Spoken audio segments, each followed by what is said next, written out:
இந்த ஒரே நாடு ஒரே தேர்தல் நீங்கள் சொன்னீங்க 1999 சட்ட ஆணையம் ஸ்டடி பண்ணாங்கன்னு.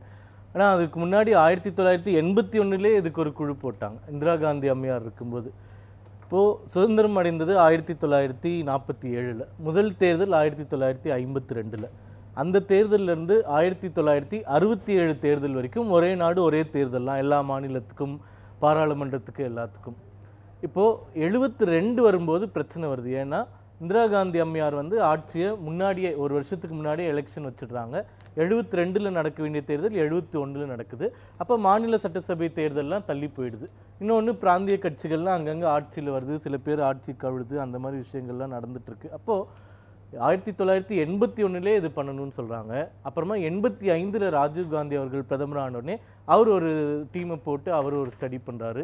99 நீங்கள் சொன்ன மாதிரி கமிஷன், 92 நரசிம்மராவ் அவர்கள் இருந்தப்போ, வாஜ்பாய் அவர்கள் இருந்தப்போ எல்லாருமே ஸ்டடி பண்ணோம். இப்போ மோடி 2010 கடைசியாக காங்கிரஸ் ஆட்சி இருந்தப்போ கூட லா கமிஷன் இதை பற்றி ஸ்டடி பண்ணி ஒரு பேப்பர் சப்மிட் பண்ணுறாங்க. இப்போ மோடி அவர்கள் ஆட்சி வந்த உடனே 2014 அப்புறம் 3 ஸ்டடீஸ் நடந்திருக்கு. ஒன்று லா கமிஷன், ஒன்று நீத்தி ஆயோக், இன்னொன்று standing committee on parliamentary affairs. அவங்க சுதர்சன நாச்சியப்பன் காங்கிரஸினுடைய தலைவராக இருந்தார், அவங்க தலைமையில் ஒன்று பண்ணுறோம். இப்போ முதல்ல இருந்ததுக்கும் இப்போ இருந்ததுக்கும் என்ன வித்தியாசம்னா, ஆர்டிக்கிள் 370 காஷ்மீர் நீக்கிறோம் நாங்கள், அது கான்ஸ்டியூஷனில் டெம்பரரி ப்ரொவிஷனாகவே இருந்தது. இப்போ நம்ம நீக்கியாச்சு. ராமர் கோயில் 50-60 வருஷம் 500 வருஷம் பிரச்சனை, இப்போ அது தீர்த்து வச்சாச்சு. இந்த மாதிரி கடந்த 10 ஆண்டு யூபிஏ அரசாங்கம், காங்கிரஸ் அரசாங்கத்தை அவங்க கட்சி ஆட்சியை காப்பாற்றிக்கிறதுக்கே டைம் பத்தாததுனால இந்த மாதிரி ரிஃபார்ம்ஸ் பண்ணுறதுல அவங்களுக்கு கவனம் போகவே இல்லை. இப்போ நம்ம ஆட்சிக்கு வந்தோடனே முழு மெஜாரிட்டியோடு வந்ததுனால இந்த நாட்டை தாக்கி கொண்டிருக்கும் பல பிரச்சனைகளுக்கு ஒரு நிரந்தர தீர்வு கொண்டு வரணுன்றதுல முனைப்பாக இருக்கிறதுனால காஷ்மீர் விஷயமாகட்டும், ராமர் கோயில் ஆகட்டும், இன்னும் பல விஷயங்களில் தீர்க்கமான முடிவெடுத்து ஒரு தீர்வை கொண்டு வந்திருக்கோம். இப்போ இந்த ஒரே நாடு ஒரே தேர்தல் இந்த விஷயத்துக்கு வருவோம்.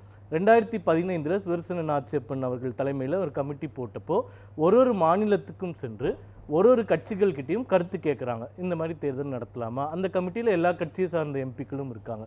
இதில் விசேஷமான ஒரு விஷயம் என்னன்னா, இந்தியன் யூனியன் முஸ்லீம் லீக் அந்த கட்சி கேரளாவில் பெரும்பான்மையாக இருக்கக்கூடிய கட்சி, தமிழ்நாட்டில் கூட அவங்க ப்ரெசன்ஸ் இருக்குது.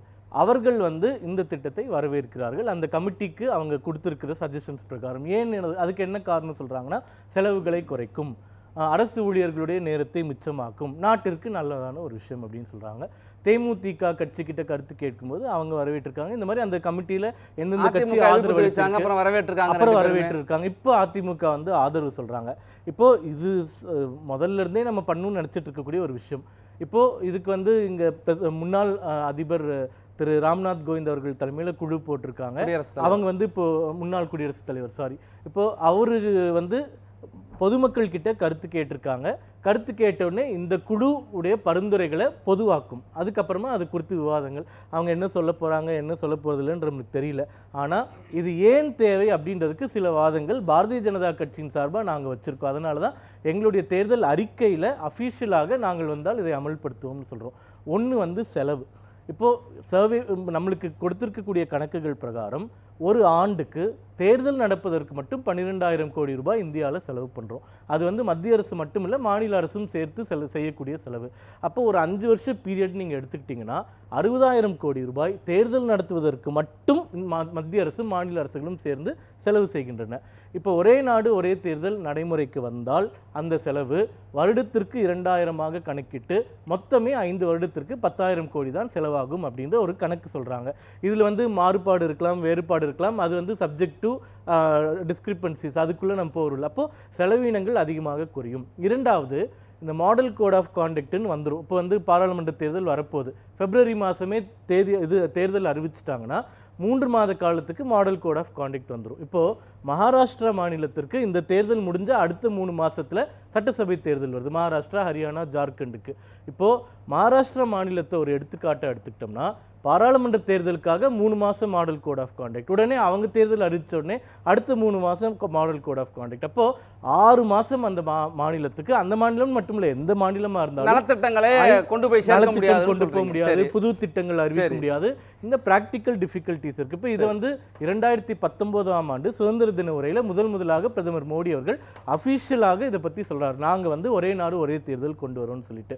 இப்போ இந்த குழு அமைப்பதில் கூட மிக ஜனநாயக ரீதியாக காங்கிரஸ் கட்சியினுடைய தலைவர் ஆதிர் ரஞ்சன் சௌத்ரி அந்த 8 நபர் குழுவில் வந்து நாங்கள் சேர்த்திருந்தோம். ஆனால் அவர்கள் ஒத்துழைக்க மறுத்து விட்டார்கள். அவர்கள் வந்து அந்த குழுவில் நான் இந்த மெம்பர்ஷிப்பை ஏற்றுக்க மாட்டேன், அதை கூட எதிர்ப்பா எடுத்துக்கலாம், அதையும் எதிர்ப்பா எடுத்துக்கலாம்ல, அவருடைய எதிர்ப்பா கூட அதை எடுத்துக்கலாம். அதாவது இப்போ அவங்க ஒரு ரெக்கமெண்டேஷன் சொல்றாங்க.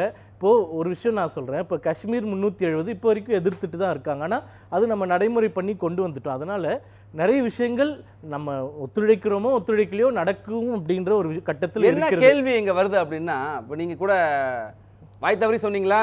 வாய் தவறி தான் சொன்னீங்க.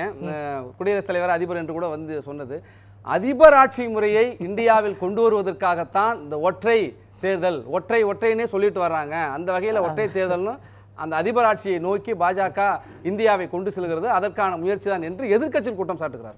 நிறைய குற்றச்சாட்டு. இப்போ வந்து பிஜேபி ஆட்சிக்கு வந்தால் ரேஷன் கடையெல்லாம் மூடிடுவாங்கன்னு 9 வருஷமாக குற்றச்சாட்டு வச்சுட்டு தான் இருக்காங்க. ஆனால் இன்னும் அதிகப்படுத்திட்டு இருக்கோம். அதிகப்படுத்தினது மட்டும் இல்லாமல் கரீப் கல்யாண் யோஜனான்னு திட்டம் கொண்டு வந்து 80 கோடி மக்களுக்கு இலவசமாக அடுத்த 5 ஆண்டுகளுக்கும் நம்ம வந்து தானியங்கள் கொடுக்க போகிறோன்னு 12 லட்சம் கோடியை ஒதுக்கியாச்சு. அதனால் குற்றச்சாட்டுகள் வந்துகிட்டே தாங்க இருக்கும். இப்போ நான் சொல்ல விரும்புறது என்னவென்றால், இப்போது அரசாங்க ஊழியர்கள் வந்து தேர்தல் பணியில் ஈடுபடுறாங்க. இப்போ தமிழ்நாடுன்னு எடுத்துக்கலாம். இப்போது 4 தடவை ஓட்டர் லிஸ்ட் ரிவைஸ் பண்ணுறாங்க. இதற்கு பணியமர்த்தப்படுபவர்கள் அரசாங்க ஊழியர்கள், அரசாங்க ஆசிரியர்கள், இவங்க தான் அமல்படுத்தப்படுறாங்க. இப்போ இந்த தேர்தலுக்கு ஒரு 3 மாதம் முழுக்க நடைமுறை சிக்கல்களை எல்லாம் கடந்து ஒரே நாடு ஒரே தேர்தல் நடைமுறை சாத்தியமா? நிச்சயமாக சாத்தியம் இல்லைன்னு சொல்ல நிறைய விஷயத்தை நாங்கள் சாத்தியம் ஆக்கியிருக்கோம். இது எல்லாருக்கும் தெரியும். நம்ம எதிர்பார்க்கவே இல்லை காஷ்மீருக்கு இது வருமா, ராமர் கோயில் வருமா, அது எப்பயுமே தீர்க்க முடியாதுன்னு தான் நம்ம சொல்லிட்டு தான் சாத்தியமாக. அதனால இப்போ இதுவும் நாங்கள் நினைக்கிறது என்னன்னா, மிகவும் ஜனநாயக ரீதியில் காலத்தின் தேவை சாத்தியம் சொல்ல வரீங்க. நிச்சயமா சாத்தியம் இல்லைன்றதுக்கு வாய்ப்பு.